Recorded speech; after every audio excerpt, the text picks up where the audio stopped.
10 लोग, हमारा घर पे 10 लोग आ जाएंगे तो आती जाएंगे तो बम्पर मांगो, हमारा पीने वाला है।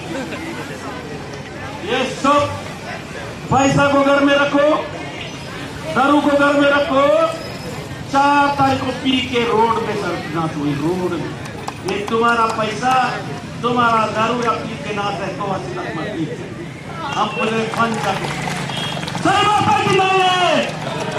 आज हमारा पास माँ पर भी नहीं है, माफिया भी चलेगा ही, कहा कि उसका पेट खराब होगा, देखना